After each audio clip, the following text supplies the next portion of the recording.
হরে কৃষ্ণ, জয় নিতাই, জয় গো। একাদশী video আমি করে দিয়েছি। একটা সুন্দর কথা, যেহেতু একাদশীর নাম হচ্ছে মোহিনী একাদশী। এই মোহিনীটা কে? আমরা একাদশীর ব্রত কথা তো শুনেছি, সেটা এক সুন্দর পিতার পুত্রের কথা আমরা শুনেছি, সে কিভাবে উদ্ধার হলো। কিন্তু মোহিনী, এই মোহিনী কথা তো মানে আছে, কে এই মোহিনী? তো আমার সন্তানেরা তোমরা হয়তো কম বেশি সকলেই জানো, বা যারা আমার ভিডিও দেখেন তারা তো অবশ্যই জানেন। তবু আমি আর একবার বলে দিচ্ছি, মোহিনী অন্য কেউ নয়। মোহিনী হচ্ছেন ভগবান স্বয়ং বিষ্ণু। বিষ্ণু ভগবান মোহিনী রূপ ধারণ করেছিলেন। কখন মোহিনী রূপ ধারণ করেছিলেন?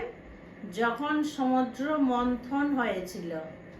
তো এই সমুদ্র যখন মন্থন হয়েছিল, তো সকলেই জানেন অমৃত কলস উঠেছিল সমুদ্র থেকে। সেই অমৃত কলস অসুর এবং দেবতাদের মধ্যে দ্বন্দ্ব লেগে গেছিল, অমৃত কলস কে নেবে। অবশেষে অসুররা অমৃত কলস হাতিয়ে নিয়েছিল, তারা আর দিতে চাইছিল না। তখন সমস্ত দেবতারা ভগবান বিষ্ণুর কাছে গিয়ে করজোড়ে প্রার্থনা করেন, এবং ভগবান বিষ্ণু তখন মোহিনী রূপ ধারণ করেছিলেন। তো তার আগে বলে দিই, এই সমুদ্র মন্থনে কি কি উঠেছিল? অমৃত কলসও উঠেছিল, এবং হলাহল নামক কালকূট বিষের কলসও উঠেছিল। যে বিষের কলস ভোলে বাবা পান করেছিলেন, এবং সেই বিষ ভোলে বাবা এই কণ্ঠে ধারণ করে রেখে দিয়েছেন আজও, যার জন্য ভোলে বাবাকে বলা হয় নীলকণ্ঠ, কারণ কণ্ঠে নীল রঙের বিষ ধারণ করা আছে। তো এবার আমি একের এক বলি। সর্বপ্রথম মন্দারমণি পর্বত ভগবান বিষ্ণু কচ্ছপ রূপ ধারণ করেছিলেন জলের নিচে। সেই কচ্ছপ রূপ ধারণ করাতে কচ্ছপের পিঠের উপরে মন্দার পর্বতকে রেখে বাসুকি নাগ দিয়ে দড়ি করে, মানে দড়ির কাজটা বাসুকি নাগ করেছিল।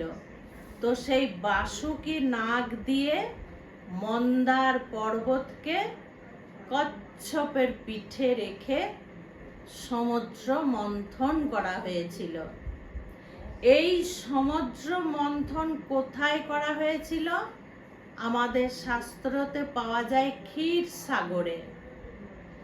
আর এই বাসুকি নাগের সামনের দিকটা, মানে মাথার দিকটা অসুররা ধরেছিল, এবং লেজের দিকটা, পিছন দিকটা দেবতারা ধরেছিলেন। কেন না, বাসুকি নাগ দিয়ে যখন সমুদ্র মন্থন করা হচ্ছিল, তখন বাসুকির মুখ দিয়ে বিষ বেরোচ্ছিল। সেই বিষের তেজ এতটাই শক্তিশালী, সেটা দেবতারা সহ্য করতে পারবেন না বলে অসুরদেরকে বাসুকি নাগের সামনের দিকটা, অর্থাৎ মাথার দিকটা দেওয়া হয়েছিল, এবং ভগবানরা লেজের দিকটা ধারণ করেছিলেন। এইভাবে সমুদ্র মন্থন হয়েছিল। তারপরে কি কি উঠেছিল এবার দেখুন।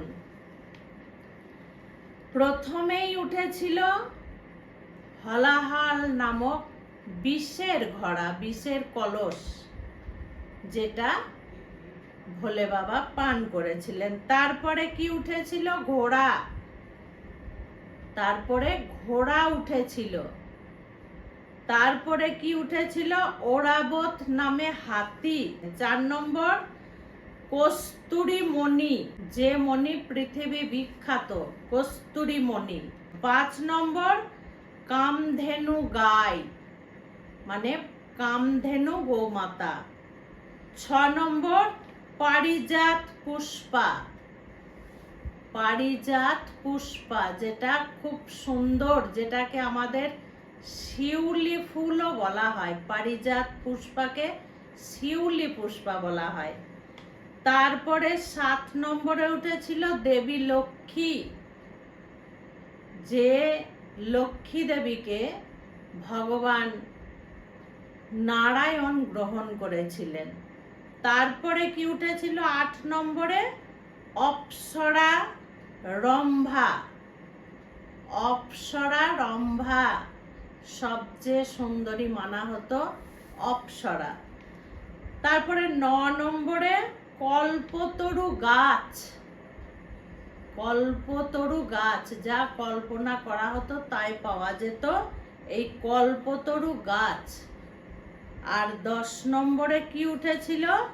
বারুণী দেবী, বারুণী দেবী উঠেছিল। এই বারুণী দেবীকে বলা হয় যে উনি মন মোহিত করতেন এবং ওনাকে দেখলে সবাই অন্য রকম ভাব নিতেন।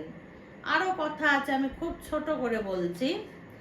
তারপরে এখানে 11 নম্বরে পঞ্চজন্য শঙ্খ, পঞ্চজন্য শঙ্খ, পঞ্চজন বলা হয় শঙ্খ। এই শঙ্খ নিয়েছিলেন ভগবান স্বয়ং। 12 নম্বরে কি উঠেছিল? চন্দ্রমা, চন্দ্রমা, যা শিবের মাথায় আজও আছে। 13 নম্বরে কি উঠেছিল? ভগবান ধন্বন্তরী, যে ধন্বন্তরীর কাছে মানুষের, দেবতাদের চিকিৎসার ওষুধ থাকে, সেই ধন্বন্তরী। 14 নম্বরে কি উঠেছিল? 14 নম্বরে উঠেছিল অমৃত। এই সেই অমৃত নিয়ে একদম লড়াই, যুদ্ধ শুরু হয়েছিল। তাই অমৃত কলস যখন উঠে গেল, তখন সমুদ্র মন্থন করা সমাপ্ত হলো। তারপরেই শুরু হয়ে গেল অসুরদের সঙ্গে দেবতাদের ব্যাস দ্বন্দ্ব, যে অমৃত কলস দেবতারা বলছে আমরা এবং অসুররা বলছে আমরা। কিন্তু অমৃত যে পান করবে সে তো অমর হয়ে যাবে, যে কারণে অসুরদেরকে তো দেয়া যাবে না। ভগবান তখন মোহিনী রূপ ধারণ করলেন। এত অপূর্ব রূপ, অপূর্ব রূপ, দেবতা তো দূরের কথা, যে কেউ দেখলে সে সব কিছু ভুলে যাবে। তো অসুররা তখন ওই কলস নিয়ে দ্বন্দ্ব করতে করতে মোহিনী গিয়ে অসুরদের মনটা মোহিত করে দিলেন এবং মোহিনী মিষ্টি মিষ্টি সুরে তাদেরকে বোঝালেন যে তোমরা যে এই দাঙ্গা করছো, তো এই কলস তোমরা আমাকে বিশ্বাস করে দিতে পারো। আমি কলস রাখছি আমার কাছে, অমৃত তো এইভাবে পান করা যায় না। তোমরা সকলে মিলে পবিত্র হয়ে এসো, মানে চান করে এসো, তারপরে তোমরা সারিবদ্ধ হয়ে বসো, আমি তোমাদেরকে অমৃত পান করাবো। তারপরে অসুররা মোহিনীর হাতে কলস দিয়ে আপন আপন চান করে এসে তারা লাইন দিয়ে বসলো এবং দেবতারাও বসলেন। কিন্তু উনি তো স্বয়ং ভগবান, উনি তো জানেন কোনটা ঠিক কোনটা বেঠিক। তারপরে উনি কি করলেন? মোহিনী দেবতাদেরকে আগে খাওয়াতে লাগলেন, মানে দেবতাদেরকে আগে পান করাতে লাগলেন অমৃত। অসুররা তখন বলে উঠল, এটা কি হলো, দেবতাদেরকে কেন আগে পান করানো হচ্ছে? তো মোহিনী তখন বললেন যে তোমরা থামো, কানে কানে অসুরদের গিয়ে বললেন যে তোমরা থামো, উপরের যে অমৃত সেটা হালকা পাতলা, এটা ভালো নয়, এটা আমি দেবতাদেরকে পান করাই। তারপরে নিচে যে ভালো অমৃত থাকবে গাঢ় সুন্দর, সেইগুলো আমি তোমাদেরকে লাস্টে পান করাবো, তোমরা অমর হয়ে যাবে। তখন রাহু, এখন যে আমাদের রাহু দশা চলে, তারপরে রাহু গ্রাস করে চন্দ্রকে এবং সূর্যকে, যে কারণে সূর্য গ্রহণ হয় এবং চন্দ্র গ্রহণ হয়, জানেন তো আপনারা? সেই রাহু, অসুরদের মধ্যে রাহু বুঝতে পেরে গেছে যে কিছু একটা গন্ডগোল আছে। তখন সেই রাহু দেবতা রূপ ধারণ করে চন্দ্র দেবতা এবং সূর্য দেবতার মাঝখানে এসে বসে পড়ে। আর মোহিনী রূপ ধারণ করে ভগবান যেই ওই রাহুকে হাঁ করেছে আর এক ফোঁটা অমৃত পড়েছে, আর এমন সময় সূর্যদেব এবং চন্দ্রদেব বলে দেয় যে ভগবান এ কিন্তু কোনো দেবতা নয়, এ অসুর। তখন ভগবান স্বয়ং সুদর্শন চক্র বার করে তার ধরটা আলাদা করে দেয় এবং মুন্ডুটা আলাদা করে দেয়, মানে মাথাটা কেটে যায় এবং ধরটা রাহু থেকে দুটো হয়ে যায়, রাহু এবং কেতু দুটো হয়ে যায়, একটা রাহু একটা কেতু। তো এখন যখন আমাদের এই পৃথিবীতে গ্রহণ হয়, সূর্য গ্রহণ হয় এবং চন্দ্র গ্রহণ হয়, সেই রাগে রাহু আজও চন্দ্রকে গ্রাস করে এবং সূর্যকে গ্রাস করে। কিন্তু এখানে অন্য কোনো বিষয় নেই, কিন্তু সবার মধ্যে ভালো আছে, সবার মধ্যে কারণ আছে, সব জিনিস পৃথিবীতে দরকার আছে।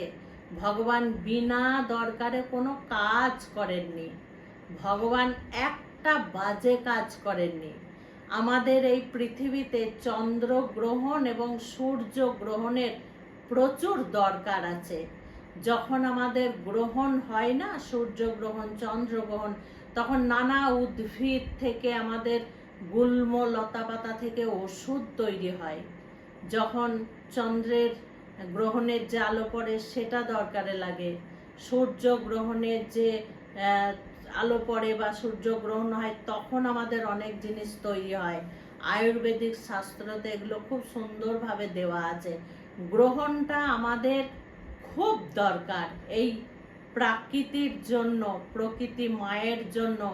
লতা পাতা গাছ জল নানান গ্রহ নক্ষত্রের অবশ্যই এই গ্রহণটা দরকার, যার জন্য গ্রহণ আমাদের হয়। তো এই জন্যই ভগবান সমস্ত কাজ ভেবে চিন্তে করেছেন। তো কোনো একাদশীর নাম তো মোহিনী দেওয়া নেই এইভাবে, ভগবান নারায়ণের রূপই হচ্ছে মোহিনী। তো আজও মোহিনী রূপে ভগবানকে পূজিত করা হয়। ভগবানের যে সেই মোহিনী রূপ, সে রূপের বর্ণনা একদিন আমি করব। সে যে কি রূপের বর্ণনা, আর কত সুন্দর শরীরের গঠন, আর এত সুন্দর শৃঙ্গার, আর সেই মোহিনীর এত সুন্দর চলা। পৃথিবীতে কোনো নারী যদি বলে আমি সবচেয়ে শ্রেষ্ঠ সুন্দরী, ভুল কথা। কোনো অপ্সরা যদি বলে আমি সুন্দরী, ভুল কথা। কোনো দেবী যদি বলে আমি সুন্দরী, ভুল কথা। মোহিনীর কাছে কাউকে লাগবে না, স্বয়ং ভগবান থেকে তার রূপ মোহিনী, সে তো সুন্দর হবেই হবে। খুব ভালো থাকবেন, সুস্থ থাকবেন, প্রত্যেকটা ভিডিও দেখতে থাকবেন। একাদশী পালন করুন, এই মোহিনী একাদশী অবশ্যই পালন করুন। আর যারা দীক্ষা নিতে ইচ্ছুক তারা আমাকে অবশ্যই সন্ধে 6:30 থেকে রাত্রি 8:30 পর্যন্ত ফোন করবেন, ফোন খোলা। হরে কৃষ্ণ, জয় নিতাই, জয় গৌর।